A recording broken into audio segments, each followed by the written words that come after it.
Okay guys, तो आज के सेशन में सीएसएस में एक हम न्यू टॉपिक डिस्कस करेंगे जिसका नाम है सीएसएस वेरिएबल। मींस वेरिएबल का क्या कंसेप्ट है उसके बारे में डिस्कस करेंगे, प्लस हम आज ये भी डिस्कस करेंगे कि इंपोर्ट हम किस तरीके से कर सकते हैं, या अगर आपने मल्टीपल सीएसएस फाइल आपने बनाया हुआ है और उसको एक दूसरे से आपस में लिंक करना होगा तो हम कैसे यूज कर सकते हैं। तो ये दो मेन टॉपिक आज के सेशन में हम डिस्कस करेंगे। और सीएसएस वेरिएबल सबसे पहले डिस्कस करेंगे। सीएसएस वेरिएबल का सिंपल मतलब क्या होता है, जैसे आप अगर वेरिएबल की बात हम करें तो जिसमें हम कुछ वैल्यू को स्टोर कर सकते हैं उसके लिए हम वेरिएबल का यूज करते हैं। जैसे मान लीजिए कि अगर आप लिखते हैं x = 10, तो 10 क्या है, एक वैल्यू है, x एक वेरिएबल का नाम है, राइट। तो सेम उसी तरीके से सेम प्रॉपर्टीज हम लोग सीएसएस में भी हम करेंगे। और किस तरीके से उसका इम्प्लीमेंटेशन होगा काफी डिटेल में और प्रैक्टिकल समझेंगे, बहुत आसान है, अच्छी तरीके से आप समझ पाएंगे। सबसे पहले यहाँ पे देखिए सीएसएस वेरिएबल के बारे में जो मैंने आपको जस्ट आपको बताया कि किसी भी एक जो बार बार चीजें यूज आप करेंगे उसको एक वेरिएबल में आप स्टोर कर लीजिए और उसको बार बार आप यूज कर सकते हैं। वेरिएबल में भी यहाँ पे हमारे पास दो अलग अलग टाइप के वेरिएबल्स हो जाते हैं। एक वेरिएबल हमारे पास होता है क्या, लोकल वेरिएबल, जो एक सेलेक्टर के अंदर ही आप यूज करेंगे, डिक्लेयर करेंगे और यूज करेंगे। दूसरा हमारे पास में आता है जिसको हम ग्लोबल हम बोल सकते हैं कि आप कहीं पे भी आप उसका यूज आप कर सकते हैं। तो कैसे होगा ये दोनों, ग्लोबल एंड लोकल, दोनों को हम किस तरीके से यूज हम करेंगे उसके बारे में आज के सेशन में काफी डिटेल में डिस्कस करेंगे। क्या इसका पर्पस है आप बेहतर तरीके से समझ पाएंगे, और इसको हम लोग यहाँ पे कोडिंग के थ्रू चीजों को समझाएंगे, आप बेहतर तरीके से समझ पाएंगे। सबसे पहले आपको यहाँ पे हमने कोड कुछ जनरेट कर लिया है, और यहाँ पे सपोज हमने यहाँ पे जस्ट एक h1 टैग लिखा है। मैंने h1 टैग में जस्ट हमने लिखा क्या, लर्निंग सीएसएस वेरिएबल, राइट। अब वेरिएबल का मतलब सिंपल आप ऐसे समझिए कि मैंने x = 10 लिखा, ठीक है। यहाँ पे अगर आप देखेंगे x = 10, तो x क्या है, एक वेरिएबल का नाम है, राइट। और यहाँ पे जो 10 है ये उसकी वैल्यू है। एग्जैक्टली सेम यही चीजें हम यहाँ पे हम सीएसएस में कैसे यूज करेंगे उसको हम यहाँ पे समझने की कोशिश करेंगे। तो जैसे कि अभी जस्ट हमने एक क्या लिखा, हमने एक h1 टैग हमने यूज किया है, और एक मैंने एक पैराग्राफ ले लिया जहां पे मैंने लिख दिया क्या कि लॉरेम 20 वर्ड्स का मैंने एक पैराग्राफ ले लिया, ठीक है। एक हम डिव भी ले लेते हैं, और इस डिव के अंदर में भी हमने कुछ लॉरेम 25 वर्ड्स का यहाँ पे भी कुछ कंटेंट हमने दे दिया है। तो हमने यहाँ पे टोटल हमने h1 टैग लिखा है, पैराग्राफ रखा है, और डिव को हमने यहाँ पे प्लेस किया हुआ है, ठीक है। और अभी अगर इसको हम रन करके देखें तो आप समझते हैं कि आउटपुट क्या आएगा, क्योंकि हमने कहीं पे भी स्टाइलिंग यूज नहीं किया है। तो राइट क्लिक करते हुए जब आप यहाँ पे आप ओपन विथ लाइव सर्वर आप करेंगे तो सिंपल जो आउटपुट आपको जो देखने को मिलेगा वो जस्ट आपको जो यहाँ पे मैसेज आपको दिखेगा, जस्ट तीनों प्रॉपर्टीज आपको देखने को मिलेगा जहाँ पे आपको मिलेगा क्या, h1 टैग आप देख पाएंगे। फिर हमारे पास में आ चुका है यहाँ पे एक पैराग्राफ वाला पार्ट आ चुका है, और ये हमारे पास डिव का पार्ट आ चुका है। अब यहाँ पे हम वेरिएबल का यूज करते हुए इसको स्टाइलिंग में हम किस तरीके से करेंगे उसको समझिए। आपको करना क्या है, यहाँ पे सिंपल हमें एक स्टाइल टैग यूज करना है। स्टाइल टैग के अंदर में आपको लिखना क्या है, कोलन साइन देते हुए आप लिखेंगे रूट, ROOT, और curly bracket open and close करेंगे। ये सिंटैक्स है, कोलन लिखना है और फिर रूट लिखना है, और रूट इनबिल्ट है, इसकी जगह पे कुछ और हम नहीं यूज करते, रूट आपको लिखना होगा। इसके अंदर आपको वेरिएबल को डिक्लेयर करना पड़ेगा। जैसे कि वेरिएबल डिक्लेरेशन का स्टाइल जो होता है सीएसएस में हम कैसे लिखते हैं, जैसे अभी जस्ट मैंने आपको बताया कि मैथमेटिकल के लिए हम क्या लिखते हैं, x = 10, ऐसे आप लिख सकते हो वेरिएबल को कि 10 को हमने x में स्टोर किया है। लेकिन अब यहाँ पे हम कैसे यूज करते हैं उसको देखिए, आपको क्या लिखना होगा, दो बार माइनस साइन यूज करना होगा और फिर वेरिएबल का नाम आप लिखेंगे, और सीएसएस में हम कोलन के थ्रू चीजों को लिखेंगे। और फिर यहाँ पे जस्ट मान लीजिए कि मैंने कुछ कलर यहाँ पे दे दिया, मैंने यहाँ पे जस्ट लिख दिया क्या, रेड कलर दे दिया, ठीक है ऐसे। तो अब माइनस माइनस एक्स लिखना है हमें, या हाइफन भी बोल सकते हैं, हाइफन बोलना ज्यादा बेटर है। और कोलन देख के मैंने रेड कर दिया है, ठीक है। ये सब चीजें मैं कहाँ पे लिख रहा हूँ, मैंने यहाँ पे रूट के अंदर में इस चीज को मैं डिक्लेयर कर रहा हूँ। अब यहाँ पे फिर हम क्या करेंगे, माइनस माइनस मान लीजिए कि वाई ले लिया, ठीक है, y = मैंने यहाँ पे दे दिया क्या, येलो, ठीक है। सॉरी, इक्वल नहीं लिखना है, इस बात पे ध्यान देना है। हमें क्या लिखना होगा, येलो हम जो भी कलर आपको देना होगा आप दे सकते हैं यहाँ पे। दूसरा हमने यहाँ पे एक वेरिएबल डिक्लेयर कर लिया, उसमें हमने कुछ वैल्यू भी हमने रख दिया।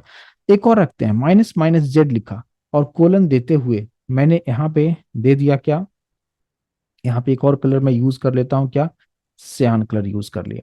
तो ये तीन हमने यहाँ पे वेरिएबल को डिक्लेयर किया है, और तीनों वेरिएबल का यूज हम कहाँ पे करेंगे, कहीं और किसी और सिलेक्टर में हम यूज कर सकते हैं। और यहाँ पे अब मुझे कहीं पे भी इस पर्टिकुलर पेज पे कहीं पे भी मुझे स्टाइलिंग करना हो और अगर मुझे रेड कलर यूज करना होगा तो आपको रेड नहीं टाइप करना होगा, आप वहां पे माइनस माइनस एक्स आप लिख सकते हैं और प्रॉपर तरीके से वो काम करेगा। राइट। तो ये चीज होता है कि अभी तक क्या हमने सीखा था, कुछ भी कलर लिखना है या तो उस कलर का हम नाम लिखा करते थे। अब मैंने क्या किया, उसी कलर को एक किसी वेरिएबल में स्टोर कर लिया और जहां पे भी आपको यूज करना होगा जस्ट उस कलर का जिसमें आपने वेरिएबल में स्टोर किया उस वेरिएबल का आप नाम यूज कर लीजिए। ठीक है। लेकिन जब भी आप रूट के अंदर आप चीजों को वेरिएबल को जब भी आप डिक्लेयर करते हैं, इसी को हम क्या कहेंगे, ये एक ग्लोबल वेरिएबल है और इसका यूज हम नीचे किसी भी सेलेक्टर्स में आप यूज कर सकते हैं। जैसे कि फॉर एग्जाम्पल अभी आप देखिए हमारे पास में तीन हमने बनाया हुआ है यहाँ पे, तीन HTML का एलिमेंट लिया हुआ है, H1 लिया है, पैराग्राफ लिया है और div लिया है। ठीक है। तो तीनों पे हम काम करके देखते हैं। सबसे पहले मैंने यहाँ पे यूज किया क्या, सपोज हमने यहाँ पे ले लिया क्या, सबसे पहले लिया H1 टैग। यहाँ पे कोई मैं आईडी और क्लास यूज नहीं किया, डायरेक्टली हम H1 को टारगेट में कर रहा हूँ और H1 में मुझे कलर देना है और मुझे कलर रेड देना है और रेड ऑलरेडी हमने डिफाइन हमने कर चुके हैं ऊपर में माइनस माइनस एक्स में, यानी जो वेरिएबल का नाम है एक्स है। तो आपको सिंपल यहाँ पे क्या लिखना होगा, आप क्या लिखेंगे, कलर तो हमें देना है। ठीक है। लेकिन अब यहाँ पे आपको क्या यूज करना है, जस्ट वेर फंक्शन यूज करना है। वेर का मतलब होता है कि वेरिएबल। ठीक है। और यहाँ पे जैसे आप एंटर आप करेंगे तो आपको क्या दिखाएगा, वेर और ब्रैकेट में आप जो ऊपर में जो कुछ भी आपने डिक्लेयर किया है माइनस एक्स, जो एक्स वाई और जेड, वो आपको ऑप्शन में आपको दिखा देता है कि आप क्या यूज करना चाह रहे हो आप। ठीक है। तो मैं चाहता हूं कि H1 जो मैंने टैग यूज किया है उसका जो टेक्स्ट का कलर होगा वो रेड होना चाहिए। तो रेड को मैंने किस में स्टोर किया हुआ है, एक्स में स्टोर किया हुआ है। बस यहाँ पे हम एक्स को यहाँ पे रख लेंगे और यहाँ पे सेव कर दें। अब इसको हम सेव करते हैं। सेव करने के बाद अभी जस्ट मैंने H1 में यूज किया है। अब अगर हम आउटपुट देखेंगे आप देख पाएंगे कि H1 में वो जो कलर हमारे पास में था वो रेड कलर यहाँ पे आपको देखने को मिलेगा। इसको हम कहते हैं वेरिएबल। लेकिन ये ग्लोबल वेरिएबल है, क्यों, क्योंकि हमने डिक्लेरेशन कहीं और किया था। रूट के अंदर में आप जो कुछ भी वेरिएबल को डिक्लेयर करेंगे उसको हम ग्लोबल वेरिएबल हम कहते हैं। राइट। एक पार्ट ये चीज समझ में आ गया, क्योंकि यहाँ पे हमने कहीं पे भी एक्स के बारे में कोई इंफॉर्मेशन नहीं दिया है। अगर आप यहाँ पे लाइन नंबर 14 में देखोगे कि मैंने क्या लिखा, वेरिएबल एक्स को मैं यूज कर रहा हूं, लेकिन क्या H1 सेलेक्टर के अंदर में हमने कहीं पे भी एक्स के में जो भी कलर असाइन हमने किया है वो यहाँ पे हमने नहीं लिखा है। वो लाइन कहाँ पे आपको दिखा रहा है, 9 लाइन नंबर में आपको दिखा रहा है, जो कि हमने रूट के अंदर में लिखा है। तो ये जो पार्ट है ये एडवांटेज होता है आपका। इसको हम ग्लोबल वेरिएबल इसीलिए कहते हैं कि डिक्लेयर कहीं और किया, यूज कहीं और कर रहे हो आप। ठीक है। तो ग्लोबली हम कहीं पे भी यूज कर सकते हैं। राइट। अब सेम उसी तरीके से आप क्या करेंगे, जैसे कि मान लीजिए कि इसी H1 में मैं चाहता हूं कि उसका जो बैकग्राउंड कलर हो वो कुछ अलग होना चाहिए। तो मैंने यहाँ पे लिख दिया क्या, बैकग्राउंड कलर। अब यहाँ पे बैकग्राउंड कलर मैं लेना चाहता हूँ क्या, कि येलो यूज करना चाहता हूं। तो हम क्या यूज करेंगे, जस्ट आपको लिखना है वेर फंक्शन और उसके अंदर में यहाँ पे मैं चाहता हूं कि येलो, तो येलो को किस में स्टोर किया हुआ है, वाई में स्टोर किया हुआ है। जस्ट आप वाई को यहाँ पे सेलेक्ट कर दीजिए और इसको जस्ट आप सेव कर दीजिए। राइट। अब जैसे आपने यहाँ पे सेव कर दिया है और अब अगर आप आउटपुट आप देखेंगे आप देख पाएंगे कि इसमें बैकग्राउंड कलर भी सेट हो चुका है और टेक्स्ट का कलर भी सेट हो चुका है, लेकिन हमने वेरिएबल कंसेप्ट का यूज करते हुए चीजों को किया है। सेम उसी तरीके से बाकी पे भी हम काम करके देख लें कि बाकी पे भी काम कर रहा है या नहीं कर रहा है। हमने पैराग्राफ को टारगेट करते हुए मैंने यहाँ पे कलर दे दिया। कलर हम कैसे लिखेंगे, कलर है आपको जस्ट आपको क्या लिखना है, जस्ट आप वेर लिखिए, एंटर कीजिए और जो भी आपको यहाँ वेरिएबल का नाम ऑटोमेटिक दिखा रहा है, जो भी आपको चीजें यूज करना है आप यूज कर लीजिए। यहाँ पे मैंने ये दे दिया, बैकग्राउंड कलर यहाँ पे ले लेता हूँ, यहाँ पे वेर फंक्शन यूज कीजिए और यहाँ पे मैंने जेड को डाल दिया है। ठीक है। वाई और जेड लिखा, तो वाई का मतलब क्या हो गया, वाई का मतलब हो जाएगा येलो और जेड का मतलब हो जाएगा सियान कलर। राइट। इसको सेव करते हैं। आप देख पाएंगे इस तरीके से, आप यहाँ पे प्रॉपर तरीके से देख पाएंगे। राइट। अच्छा, टेक्स्ट का कलर जो है थोड़ा सा डार्क कर देंगे ज्यादा बेहतर होगा, तो यहाँ पे डार्क करने से बेहतर है कि ऊपर आप भी आप कर सकते हो। तो ये कंप्लीटली आपका चॉइस है, लेकिन जो मकसद है मुझे समझाने का, मैं उम्मीद करूंगा कि इसको आप समझ पाए होंगे। सेम उसी तरीके से डिव पे भी मुझे काम करना है। अब डिव यहाँ पे हमने लिखा, उसके बाद यहाँ पे मैंने क्या कर दिया, कलर जो है मैं यहाँ पे कर देता हूँ क्या, यहाँ पे रेड कर देता हूँ और येलो रखता हूँ। यहाँ पे कलर जो है मैंने क्या कर दिया, वेर फंक्शन यूज करेंगे। रेड हमारे पास किस में था, रेड कलर जो था हमारे पास में एक्स में था, तो यहाँ पे हम एक्स को सिलेक्ट कर लेते हैं। ठीक है। और बैकग्राउंड कलर जो है मैं रखता हूँ किसको, येलो को, यानी वाई को रखता हूँ। तो यहाँ पे वेर फंक्शन यूज करेंगे आप और यहाँ पे आप वाई को आप रख देंगे। ठीक है। अब इसको आप सेव कीजिए और आउटपुट आप देख सकते हैं, राइट। तो इसको हम कहते हैं क्या, ग्लोबल वेरिएबल। आप वेरिएबल आप रूट के अंदर आप डिक्लेयर कर दीजिए और अपने स्टाइलिंग में किसी भी सेलेक्टर्स के अंदर आप उस वेरिएबल का डायरेक्टली यूज कर लेंगे। इससे आपका काम बहुत आसान होगा कि हर बार उस चीज को आप डिक्लेयर मतलब यूज बार बार आपको टाइप नहीं करना पड़ेगा, जस्ट वेरिएबल का नाम लिखिए, ऑटोमेटिक सारा काम आपके लिए करके आपको दे देता है, राइट। तो ये एक पार्ट मैं उम्मीद करूंगा कि समझ पाए होंगे, और इसको हम कहते हैं क्या, ग्लोबल वेरिएबल इन सीएसएस। और उसके लिए आपको यूज करना क्या है, यहाँ पे रूट के अंदर में वेरिएबल को डिक्लेयर कर दें। वेरिएबल डिक्लेयर करने का स्टाइल आपको बताया, सिंटेक्स क्या है, 2 बार हाइफन हाइफन, फिर वेरिएबल का नाम आप कुछ भी दे सकते हो आप, ठीक है, ये आप पे डिपेंड करता है। मीनिंगफुल भी नाम दे सकते हो कि कलर या बैकग्राउंड कलर, टेक्स्ट कलर, आप नाम कुछ भी दे सकते हो, ये कंप्लीटली आप पे डिपेंड करता है कि क्या देना है। ऐसा नहीं कि यहाँ पे एक्स वाई और जेड जो है ये फिक्स है और मैंने इनबिल्ट नाम है, ऐसा बिल्कुल नहीं है। आप यहाँ पे नाम कुछ भी आप डिसाइड कर सकते हैं, मीनिंगफुल नाम रख सकते हैं। मैंने एक्स वाई जेड इसलिए रखा ताकि आपको समझ में आए कि यस एक वेरिएबल की तरह है, और ये वैल्यू जो भी आप यूज करेंगे वो एक्स में जाएगा। और जहां पे भी अब आपको रेड लिखना हो तो आप रेड नहीं लिखते हुए जस्ट आप एक्स लिखें, लेकिन उसका तरीका इस तरीके से चीजों को आप कर सकते हैं, राइट। तो ये एक पार्ट हो जाता है कि ये हमारा ग्लोबल वेरिएबल का कंसेप्ट, मैं उम्मीद करूंगा कि इसको समझ पाए होंगे। नेक्स्ट पार्ट में आते हैं कि वेरिएबल का दूसरा जो टाइप था हमारे पास वो है लोकल। लोकल वेरिएबल में क्या होगा कि हम यहाँ पे डिक्लेरेशन हम नहीं करेंगे, ठीक है। ये जो कुछ मैंने यहाँ पे किया इसको कमेंट आउट कर दिया, कमेंट कर दिया। अब क्या होगा, जैसे हमने ये सब चीजों को कमेंट किया है, अगर अब आप आउटपुट आप देखेंगे तो ये नॉर्मल तरीके से काम करेगा, क्योंकि आपने वेरिएबल जहां पे वैल्यू को स्टोर करके रखा था उसी को कमेंट कर दिया है। तो यहाँ पे एक्स वाई जेड के पास, यहाँ पे एक्स आपने यूज कर रहे हो लेकिन एक्स के पास आपने क्या दिया है इसको कुछ पता ही नहीं है, तो इसलिए ये पार्ट काम नहीं कर रहा है। लेकिन इसके लिए आप क्या कर सकते हो कि लोकल की अगर हम बात कर रहे हैं तो हम ऐसे कर सकते हैं कि इसी H1 के अंदर में आपको आना है और यहाँ पे आप वेरिएबल को डिक्लेयर कर दे। और वेरिएबल को डिक्लेयर करने का स्टाइल बिल्कुल सेम उसी तरीके से जहां जैसे मैंने किया था। मैंने लिखा -x यहाँ पे कोलन, और यहाँ पे मैंने क्या लिख दिया, रेड लिख दिया। अब ये इसी सेलेक्टर के अंदर हमने वेरिएबल को डिक्लेयर किया है और यहाँ पे मैंने यूज कर लिया है। अब इसको हम सेव करते हैं, और सेव करने के बाद अब यहाँ पे रन करते हैं। आप देख सकते हैं कि इसका टेक्स्ट का कलर जो है वो रेड हो चुका है। लेकिन आपको ये समझना है कि जब भी आप किसी सेलेक्टर के अंदर से वेरिएबल को डिक्लेयर करते हैं, इसका मतलब ये है कि आप किसी और सेलेक्टर में इस वेरिएबल का यूज नहीं कर सकते हैं। जैसे कि अगर आप चाहेंगे कि यहाँ पे, जैसे मान लीजिए कि यहाँ पे आप चाहते हो कि एक्स में यूज करूं, ये यहाँ पे काम नहीं करेगा। जैसे अगर मैंने पैराग्राफ पे यहाँ पे एक्स डाल दिया, आप देख सकते हो पैराग्राफ पे वो कलर इंप्लीमेंटेशन नहीं किया उसने, क्योंकि हम लोकल वाला यूज कर रहे हैं। तो लोकल का मतलब क्या, एक उसी सिलेक्टर के अंदर में जो डिक्लेरेशन किया है वहीं पे वो काम करेगा, बाहर कहीं पे भी वो काम नहीं करेगा। तो इसको हम क्या कहते हैं, इसलिए इसका नाम लोकल है, राइट राइट। पहले जो हमने देखा था ग्लोबल था, ऊपर हमने रूट के अंदर रखा था, नीचे कहीं पे भी किसी भी सिलेक्टर्स के अंदर में आप उसको आप टारगेट करके आप उस वेरिएबल का नाम यूज कर सकते थे, लेकिन यहाँ पे आप उस तरीके से नहीं कर सकते हैं, राइट। क्लियर होगा, चीजों को समझना आसान है, सिंपल सी चीजें हैं।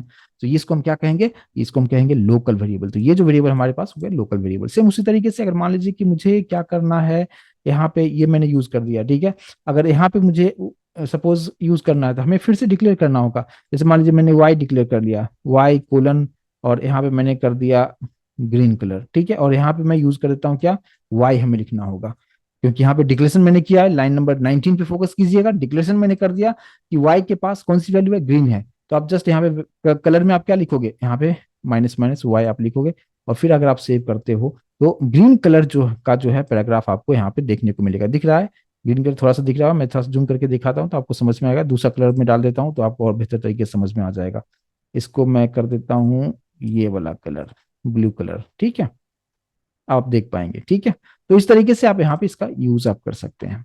तो ये 2 तरीके का है हमारे पास वेरिएबल का कंसेप्ट। आप इस सिंटैक्स को अच्छी तरीके से समझ लीजिए, इसको प्रैक्टिस आप करेंगे बेहतर तरीके से, कंसेप्ट आपको बहुत ईजी है, कुछ टफ नहीं है, राइट। नेक्स्ट पार्ट पे आते हैं। तो ये वेरिएबल की बात हो गई कि 2 टाइप का वेरिएबल है, ग्लोबल है कहीं पे भी यूज कीजिए, लोकल है तो जस्ट उसी सेलेक्टर में आपको यूज करना होगा।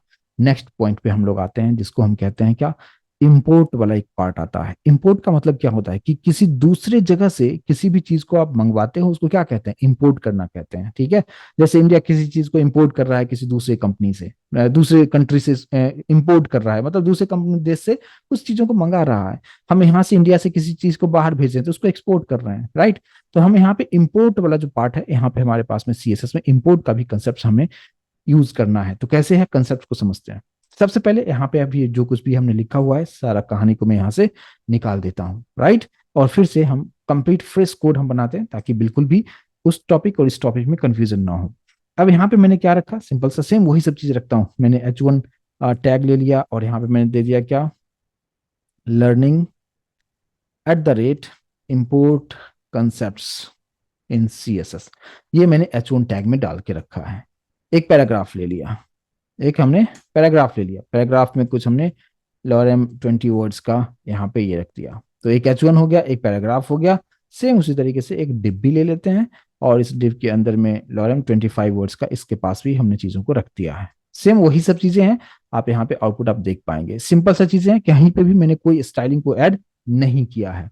अब हम मूव करते हैं नेक्स्ट पार्ट पे। अब इसमें करना क्या होगा, अगर यहाँ पे मुझे स्टाइलिंग करना है, लेकिन हमें, आप ऑलरेडी आप समझते हैं कि हमारे पास में टाइप्स ऑफ CSS में हम काफी डिटेल में डिस्कस किया था कि इनलाइन CSS है, इंटरनल CSS है और एक्सटर्नल CSS है।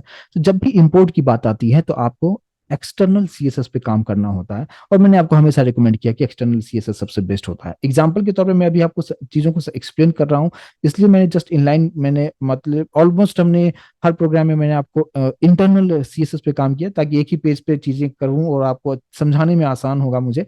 इसलिए हम यहाँ पे आपको इंटरनल CSS के थ्रू बता रहे हैं, बट आप एक्चुअल में जब प्रैक्टिस आप करेंगे और प्रोजेक्ट पे काम करेंगे तो आपको हमेशा एक्सटर्नल CSS पे ही काम करना सबसे बेस्ट होगा, राइट।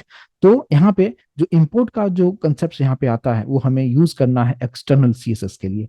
जैसे कि मान लीजिए कि अभी हमने 3 प्रॉपर्टीज यहाँ पे रखा है, राइट। अब बॉडी को भी एक हम रखते हैं कि बॉडी टैग पे भी मैं एक बैकग्राउंड कलर में यहाँ पे ऐड करना चाहूंगा। तो जैसे कि मान लीजिए कि मैंने क्या किया, एक एक्सटर्नल CSS हम बनाते हैं, ठीक है। एक्सटर्नल CSS में यहाँ पे अगर फाइल आपको दिखाता हूँ तो क्या हमारे पास में कोई एक्सटर्नल CSS का फाइल है क्या हमारे पास में, आप देखेंगे कि हमारे पास में सिर्फ index.html फाइल है। और यहाँ पे हमारे पास में क्या है, जस्ट हमारे पास में एक इमेज है जो मैं अक्सर यूज करता हूँ। अब यहाँ पे कोई भी एक्सटर्नल CSS पेज हमने नहीं क्रिएट किया हुआ। मैंने ऑलरेडी आपको शॉर्टकट कीज बताया कि कैसे क्रिएट करना है। जैसे कि मान लीजिए कि अगर मुझे, अभी हमारे पास में कोई एक्सटर्नल CSS पेज नहीं है, मैं यहाँ पे नीचे आऊंगा, हेड टैग के अंदर टाइटल के नीचे आते हुए हमने क्या लिखा, लिंक कोलन CSS, ये जो ऑप्शन आपको देखने को मिलेगा, जैसे इस पे क्लिक कर दीजिए, ऑटोमेटिक यहाँ पे ये फाइल, ये जो एक लाइन का कोड आपके पास जनरेट कर दिया है। और ये कोड हमारा काम क्या करेगा, हमारे index.html को एक एक्सटर्नल CSS फाइल से लिंक करेगा। और इसने एक नाम भी दे दिया है उसने, style.css। लेकिन style.css हमारे पास अभी नहीं है। हम क्या करेंगे, जस्ट कर्सर को यहाँ पे रखेंगे, यहाँ पे बताएगा फॉलो लिंक। जैसे यहाँ पे क्लिक करेंगे, यहाँ पे पूछेगा कि क्रिएट करना है क्या फाइल को, बोले हाँ कर दो। यहाँ पे क्लिक किया, यहाँ पे style.css बन चुका है, राइट। अब यहाँ पे भी अगर आप जाके देखेंगे तो style.css हमारे पास बन चुका है। अब यहाँ पे एक्सटर्नल CSS के अंदर हम लोग आएंगे और यहाँ पे सबसे पहले हमारे पास क्या क्या प्रॉपर्टीज हमने उधर यूज किया, कौन कौन सा टैग यूज किया, हमने H1 टैग यूज किया है, पैराग्राफ यूज किया और div यूज किया है, ठीक है। तो हमने यहाँ पे रखा H1 टैग को मैं टारगेट कर रहा हूँ और जस्ट यहाँ पे मैं कलर ऐड कर रहा हूँ, ठीक है। कलर मैंने रेड डाल दिया है, ठीक है, H1 में। दूसरा मैंने रखा है पैराग्राफ, पैराग्राफ में कलर मैंने कर दिया क्या, येलो कलर का ये डाल दिया है। div मैंने लिया हुआ है और div में हमने कलर डाल दिया है क्या, ब्लू कलर का div डाल दिया है, ठीक है। इसमें सिर्फ कलर में डाला हूं, कलर डालने का मतलब क्या, फॉन्ट का जो कलर होगा वो चीजें यहाँ पे काम करेगा। और यहाँ पे एक सेकंड, मैंने सेव नहीं किया है इसको, और इसको हमने सेव नहीं किया है। अब जैसे हम सेव करेंगे आप देख पाएंगे यहाँ पे तीनों ही प्रॉपर्टी प्रॉपर तरीके से इंप्लीमेंटेशन हो चुका है। यहाँ पे रेड कलर हो चुका है, ये येलो हो चुका है और ये ब्लू कलर का हो चुका है, कोई प्रॉब्लम यहाँ पे नहीं है। लेकिन अब मुझे क्या करना है, मैं चाहता हूं कि एक और हमारे पास में एक्सटर्नल CSS पेज हो, राइट। तो एक और हम पहले बनाते हैं पहले, ठीक है। अब वो बनाएंगे कैसे, तो मैं यहाँ के थ्रू बनाता हूँ। एक style.css ऑलरेडी है जिसको हम लिंक कर चुके हैं हमारे index.html पेज से, लेकिन मैं एक और बनाता हूँ। यहाँ पे जो 3 डॉट देख रहे हैं, यहाँ पे क्लिक करते हुए न्यू फाइल आप बनाएंगे, जिसका नाम मैंने दे दिया क्या, style2 नाम दे दिया, style2.css नाम हमने दे दिया, ठीक है। पहले वाले का नाम था style.css और अभी जो न्यू बना रहा हूँ उसका नाम है style2.css। और इसके अंदर मैं वही तीनों चीज को मैं टारगेट करूंगा, लेकिन प्रॉपर्टीज अलग यूज करूंगा। जैसे H1 टैग है, ठीक है, सबसे पहले बॉडी को टारगेट करते हैं। बॉडी का जो है बैकग्राउंड कलर जो है मैंने दे दिया एक्वा कलर, ठीक है, ये दे दिया मैंने, ये बॉडी टैग को दे दिया, ठीक है। उसके बाद H1 पे मैं बैकग्राउंड कलर में डाल रहा हूं क्या, H1 पे बैकग्राउंड कलर मैंने डाल दिया ब्लैक कलर का, ठीक है। पैराग्राफ पे हमने डाल दिया है कौन सा बैकग्राउंड कलर, यहाँ पे कौन सा डाल दें हम, यहाँ पे ये वाला कलर ले लेता हूँ। ठीक है, ये हो गया। एक और हमारे पास में था डिव, डिव का बैकग्राउंड कलर यहाँ से भी हम ले लेते हैं। कौन सा कलर ले लें, ब्लू कलर इसका बैकग्राउंड लेंगे तो ब्लू पे ब्लू दिखेगा नहीं, तो थोड़ा सा मैं ग्रे कर देता हूँ इसको। ठीक है, इसका कलर मैं कर देता हूँ ग्रे कलर। ठीक है, अब ये जो चीजें आप देख रहे हो स्टाइल टू डॉट, बहुत आप सावधानी से समझिएगा। Style two dot C S S में हमने सभी का बैकग्राउंड कलर मैंने रखा है। ठीक है, बॉडी का, H1 का, और पैराग्राफ का, और डिव का। ठीक है, और जो हमारे पास स्टाइल में था उसमें सिर्फ सबका फॉन्ट का कलर मैंने डाल के रखा हुआ है पहले से। ठीक है, लेकिन style two dot C S S का इंफॉर्मेशन हमने index dot H T M L पे फोकस कीजिएगा। यहाँ पे हमने किससे लिंक किया हुआ है, सिर्फ style dot C S S से लिंक किया हुआ है। Style two dot C S S से लिंक हमने हमारे HTML को नहीं किया है। इसका मतलब ये होगा कि style two dot C S S में जहां पे हमने ये सब चीजों को मैंने इम्प्लीमेंटेशन करने की कोशिश कर रहा हूँ, ये सब स्टाइल ऐड करने की कोशिश कर रहा हूँ, जहां पे बॉडी का बैकग्राउंड होगा, ये सारा चीज बैकग्राउंड कलर से चीजें जो कुछ भी होगा ये स्टाइल टू से होगा। तो ये पार्ट क्या हमारे अभी C S existing HTML page पे ये इम्प्लीमेंटेशन होगा क्या, तो डेफिनेटली आपका आंसर होगा नहीं होगा, क्योंकि style two dot C S S को हमने index dot H T M L में हमने मेंशन नहीं किया, उसको लिंक नहीं किया है। तो आउटपुट आपको कैसा दिखेगा, बिल्कुल एज इट इज जैसे पहले आपको दिख रहा था सेम उसी तरीके से आपको दिखेगा। अब मुझे क्या करना है, ये दो जो हमारे पास CSS फाइल है इस दोनों को आपस में कनेक्ट करना है। टारगेट हमारा ये है कि मैं ये चाहता हूं कि हमारे index dot H T M L में हम लिंकिंग सिर्फ एक ही CSS से करेंगे, दोनों से नहीं करेंगे। तो हम किससे लिंक कर रहे हैं, style dot C S S से। तो हम style dot C S S में आते हैं। ठीक है, और इसके सबसे ऊपर यहाँ पे आएंगे। ठीक है, style dot C S S के अंदर, और मैंने यहाँ पे लिखा @import। ठीक है, मैंने क्या लिखा, @import और URL, और ब्रैकेट के अंदर आपको डबल कोट के अंदर आप जो एडिशनल जो आपने एक्सटर्नल पेज जो बनाया था उसका नाम आप दे दीजिए, और उसका नाम हमने क्या यूज किया हुआ है, style two dot C S S. अब क्या होगा कि हमने क्या किया कि style dot C S S के अंदर हमने इंपोर्ट कर लिया किसके प्रॉपर्टीज को, style two dot C S S के प्रॉपर्टीज को इंप्लीमेंटेशन कर लिया। और style dot C S S को ऑलरेडी हम हमारे यहां से मैं लिंक कर रहा हूं index dot H T M L से। अब अगर आप आउटपुट देखेंगे तो आप देख सकते हैं ये दोनों ही प्रॉपर्टी, यानी बैकग्राउंड कलर, बॉडी का बैकग्राउंड चेंज हो चुका है, और ये जो H1 टैग लिया था उसका बैकग्राउंड चेंज हो चुका है, इसका बैकग्राउंड चेंज हो चुका है, इसका बैकग्राउंड चेंज हो चुका है। तो इस तरीके से हम इंपोर्ट का हम यूज हम कर सकते हैं CSS के अंदर में। सिंटैक्स बहुत ही आसान है, और कंसेप्ट्स भी मैं उम्मीद करूंगा कि मैं अच्छी तरीके से समझा पाया हूं कि style dot C S S हमने पहले से बना के रखा था, उसमें कुछ प्रॉपर्टीज को मैंने ऐड कर दिया। लेकिन ये इसके अलावा अब बाद में आपसे ऐसा कहा जाए कि आप कुछ और प्रॉपर्टीज यूज करो सेम इसी चीज में, लेकिन आपको करना क्या है, आप एडिशनल एक एक्सटर्नल आप CSS फाइल बनाओ, लेकिन उसका इंफॉर्मेशन आप उसको लिंकिंग आप HTML फाइल से मत करो।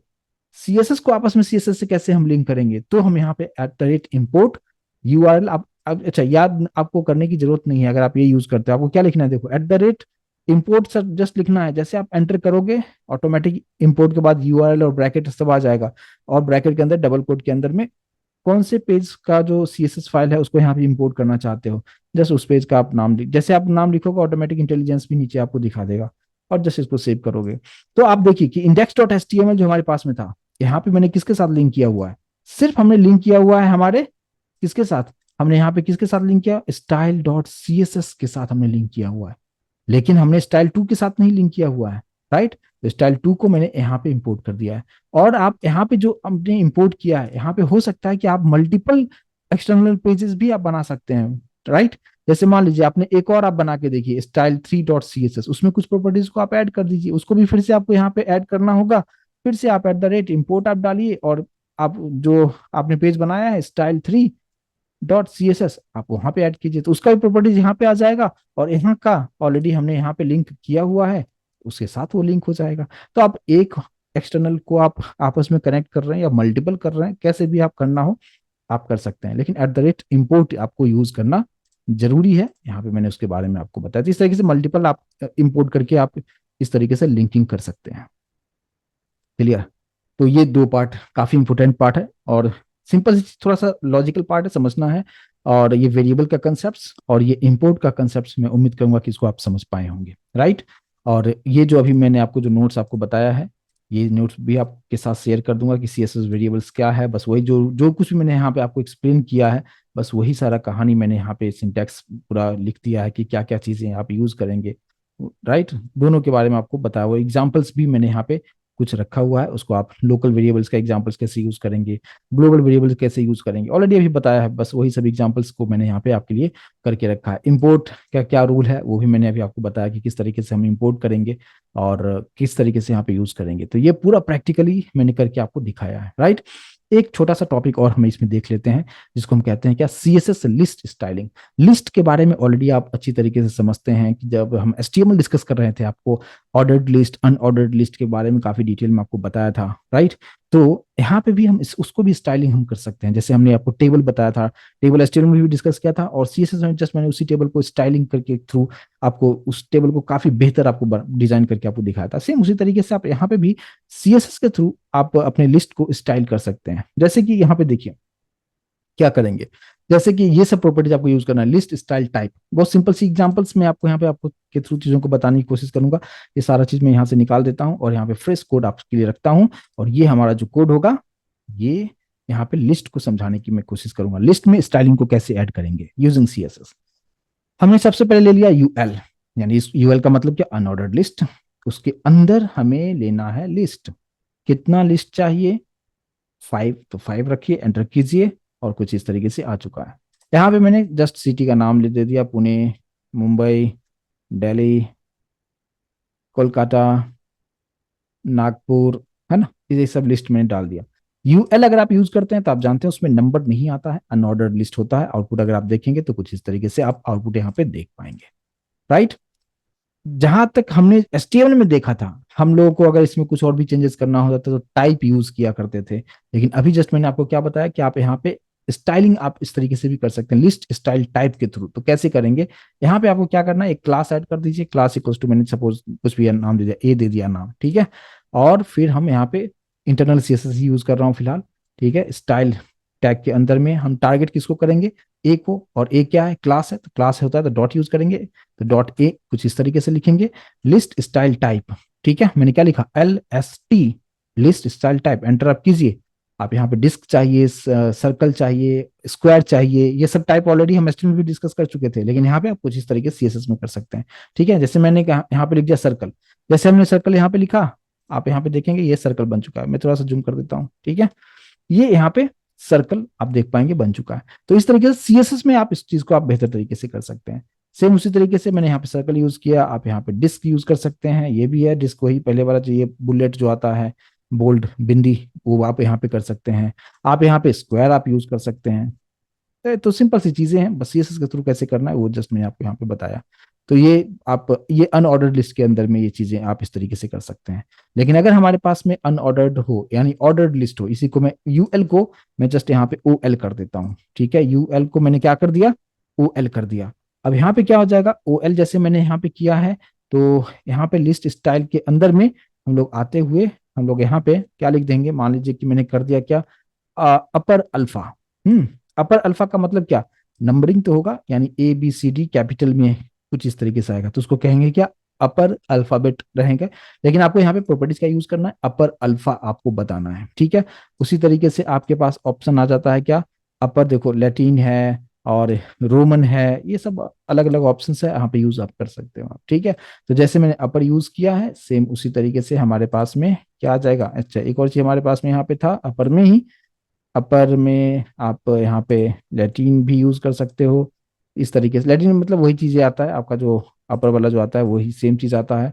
सेम उसी तरीके से आप यहाँ पे लोअर वाला भी यूज कर सकते हो, लोअर अल्फा यूज कर सकते हो आप यहाँ पे, जैसे इस तरीके से रखा, आप यहाँ पे ये सब चीजें देख सकते। तो ये सारा प्रॉपर्टी जो चीजें आप वहां पे एचटीएमएल में टाइप करके करते थे ना, वहां पे हम लोग कैसे करते थे, आप यहीं पे आप लिख देते थे ना, ये सब चीजें नहीं करके just type equals to double quote के अंदर ए लिखो, स्मॉल ए लिखो, राइट। इस तरीके से चीजों को हम लोग वहां पे किया करते थे। लेकिन यहाँ पे आप अलग से स्टाइलिंग करना हो तो लिस्ट स्टाइल टाइप आप कर सकते हैं।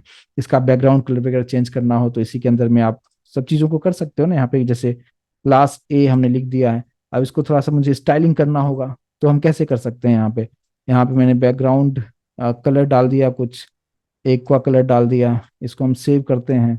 आप देख सकते हैं कि इसमें कलर भी आ चुका है, राइट। अब टेक्सचर कलर चेंज करना हो, इसमें मार्जिन, पैडिंग पैडिंग डालना हो, बॉर्डर डालना हो, वो सारा चीज आप यहाँ पे आराम से आप कर सकते हैं।